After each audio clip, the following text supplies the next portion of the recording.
We will now find the antiderivative of this rational expression and then verify the result. So it's basically we have to integrate this expression first, and once we get the result, we have to differentiate the result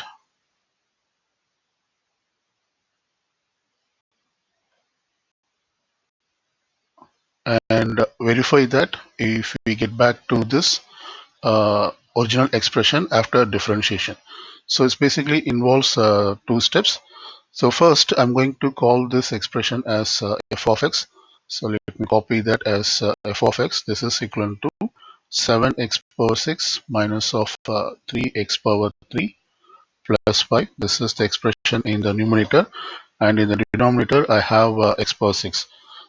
So now I can divide each of the terms in the numerator by the denominator expression x power 6. So this is written as 7x power 6 divided by x power 6 minus of 3x power 3 over x power 6 plus 5 over x power 6. So we can simplify this and rewrite this as 7. You can see that I can cancel this x power 6 and x power 6. This x power 3 using the power rule, we can cancel this as 3 times. So this becomes 7 minus of 3 over x power 3 plus 5 over x power 6. So this is basically the simplified form of the given expression, which we will utilize for integration as well as when we verify the result of the integration. That is, when we differentiate the result of the integration, we should pursue that if we get back to this expression. So first let me do the integration of this expression. So we integrate f of x. Let me put this in the integration symbol. So I put integration of f of x, and this means we can copy the f of x, that is this form of the f of x. So I copy that 7 minus of 3 by x power 3 plus 5 by x power 6 dx. We put inside the brackets to ensure that we integrate all the terms. Now this can be split into three integrals because we have three terms inside this integration symbol. So I can write down this as integration of 7 dx minus integration of 3 by x power 3 dx plus integration of 5 by x power 6 dx. Now in the next step, we can see that we have the constants in all the three integrals. That is, we have 7 here, we have 3 here, and we have 5 over here. So we can use the constant multiple rule of integration, which means we can factor out the integral and then integrate only the expression remaining inside that integral. So when I factor this 7 out of the first integral, I just get dx, or we can also assume that it's equal to 1 dx. And similarly, I factor the 3 from the second integral, then we will have 1 by x power 3 dx plus I factor 5 from the last integral, and then it becomes 1 over x power 6 dx. So now we just have to apply the integration formula. That is, we are going to use this formula, which says that integration of an x power n dx is equal to x power n plus 1 divided by n plus 1 plus the constant of integration, that is c, and n should not be equal to -1.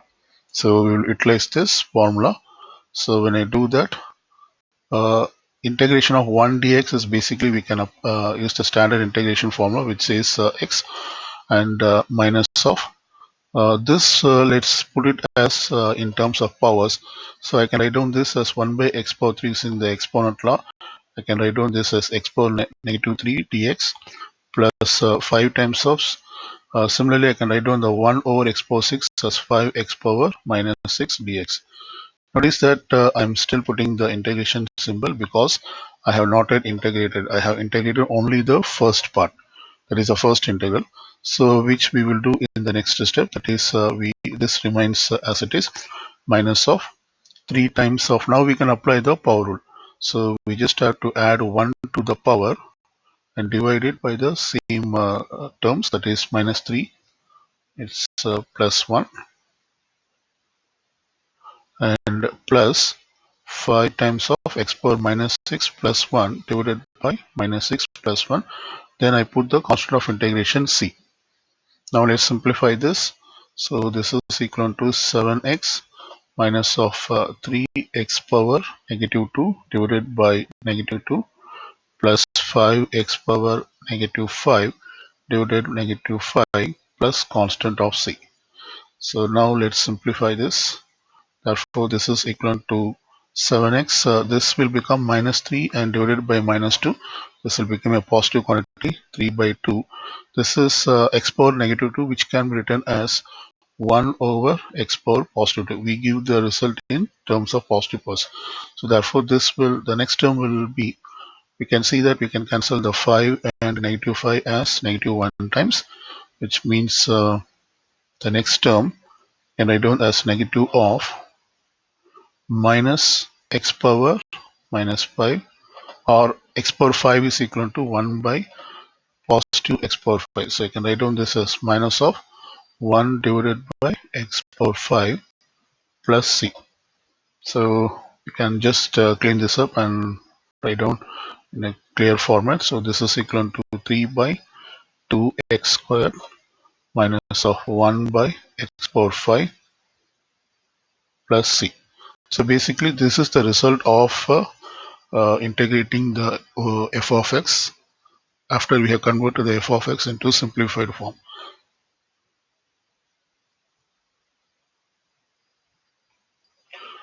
We will now check this result by differentiating this result. That is, this is the result of integration.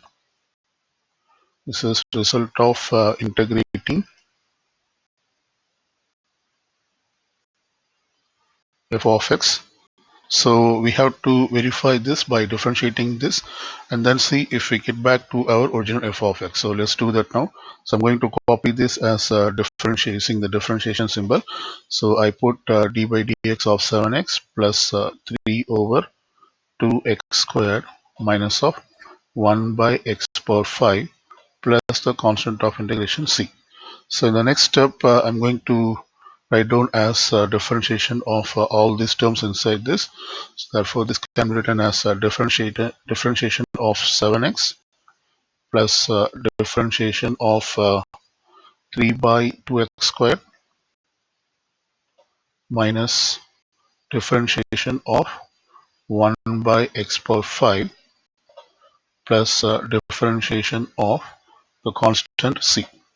Now we can again use the constant multiple rule. Now this time we will use it for differentiation.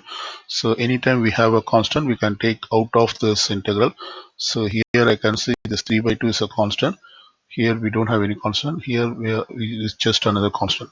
So when we do that, I can write down this as 7 times of differentiation of x and 3 by 2 times of differentiation of 1 by x squared minus differentiation of 1 by x power 5 plus the constant differentiation of constant c. Now we can differentiate each term. So this becomes 7 times of differentiation of x. When we apply the power rule, we will get just 1 plus 3 by 2. Now we can rewrite this as a differentiation of x power minus 2, so that we can apply the power rule of differentiation. And similarly, the next term we can rewrite this 1 by x power 5 as x power negative 5 plus the differentiation of constant c. So therefore, we will integrate the remaining terms. That is, this is 7 plus 3 by 2. We can apply the power rule of the differentiation. It says that if we have x power n, if we differentiate this, we will get nx power n minus 1. I'm going to use this. So I put the power in front for x power minus 2.